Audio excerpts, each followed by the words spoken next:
Dalam program 10 menit bersama CSIS kali ini, kita akan membahas mengenai bagaimana melalui perjanjian Indonesia-EU CEPA, daya saing ekonomi Indonesia berpotensi semakin tinggi dan keterlibatan Indonesia dalam rantai nilai global semakin aktif. Pandemi COVID-19 tahun 2020 membawa perlambatan perekonomian global, termasuk di Indonesia. Transformasi struktural Indonesia untuk lepas landas kembali mengalami kemunduran. Dalam beberapa tahun ke depan, output diperkirakan masih akan berada di bawah level potensialnya. Dengan ruang fiskal yang semakin terbatas untuk menjadi motor pertumbuhan ekonomi dalam masa pemulihan ekonomi nasional sesudah pandemi COVID-19, dibutuhkan sumber-sumber pertumbuhan ekonomi yang lain dalam jangka menengah dan dalam jangka panjang. Strategi peningkatan ekspor dan keterlibatan aktif dalam rantai nilai global atau JVC menjadi salah satu opsi sumber pertumbuhan baru. Perjanjian Indonesia-EU CEPA memberikan peluang peningkatan ekspor dan partisipasi aktif Indonesia dalam JVC. Perjanjian Indonesia-EU CEPA mendorong peningkatan daya saing produk Indonesia. Secara umum, perjanjian ini memungkinkan peningkatan daya saing melalui 3 jalur. Yang pertama, melalui ketersediaan input. Berkurangnya hambatan perdagangan akan meningkatkan ketersediaan input, barang antara, dan barang modal yang berkualitas dengan harga yang relatif lebih murah. Ini tentu menurunkan biaya produksi dan mendorong kinerja industri sehingga berimplikasi pada peningkatan daya saing produk Indonesia. Hal ini tidak terbatas pada perdagangan barang, tetapi juga dalam perdagangan jasa. Kinerja sektor jasa memiliki korelasi yang kuat dengan kinerja ekspor. Sektor jasa yang efisien pada gilirannya akan meningkatkan daya saing produk Indonesia. Saat ini, mayoritas sektor jasa Indonesia masih memiliki produktivitas rendah dan mengalami kelebihan permintaan. Dengan kata lain, keperluan untuk sektor jasa belum dapat dipenuhi secara domestik. Oleh sebab itu, perjanjian Indonesia-EU CEPA dapat menguntungkan karena menjadi opsi untuk mengisi kebutuhan ini. Kedua, melalui peluang untuk diversifikasi ekspor Indonesia.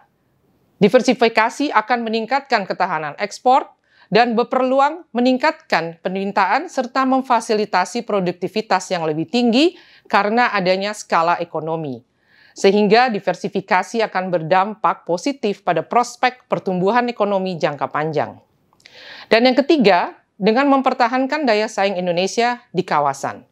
Indonesia perlu mengantisipasi daya saing Indonesia yang semakin terkikis karena makin kompetitifnya anggota ASEAN lainnya. Hal ini terkait dengan adanya negara ASEAN yang saat ini sudah menjalankan kerjasama dengan Uni Eropa seperti Vietnam. Perjanjian Indonesia-EU CEPA dapat juga meningkatkan keterlibatan Indonesia dalam JVC perusahaan-perusahaan asal Uni Eropa.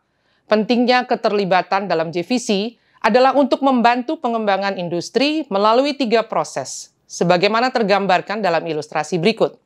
Pertama, dalam kondisi awal, umumnya ekspor suatu negara lebih didominasi oleh produk domestik dengan kandungan nilai tambah impor yang rendah. Biasanya situasi ini disertai dengan nilai ekspor total yang terbatas. Kedua, ketika suatu negara bergabung di dalam JVC, terjadi peningkatan porsi kandungan impor dan penurunan porsi kandungan lokal. Namun, terjadi peningkatan ekspor total, sehingga nilai tambah kandungan lokal naik secara nominal dan kontribusinya pada perekonomian juga turut meningkat. Ketiga, industri dalam suatu negara mengalami pendalaman di mana telah terjadi adaptasi sehingga industri mampu memproduksi barang antara. Pada tahap inilah, nilai ekspor semakin besar dan proporsi kandungan lokal dalam produk ekspor juga terus meningkat. Perjanjian Indonesia-EU CEPA membuka peluang agar Indonesia semakin terintegrasi dalam rantai nilai perusahaan-perusahaan asal Uni Eropa. Walaupun ASEAN adalah hub penting bagi JVC dari Uni Eropa, peran Indonesia sendiri masih belum strategis. Hanya 0,58% dari forward value added Uni Eropa yang melewati Indonesia, dan hal ini relatif lebih kecil dibandingkan Malaysia, Thailand, dan Vietnam. Dalam konteks ini, perjanjian Indonesia-EU CEPA akan semakin menurunkan hambatan perdagangan sehingga arus barang dan jasa semakin lancar.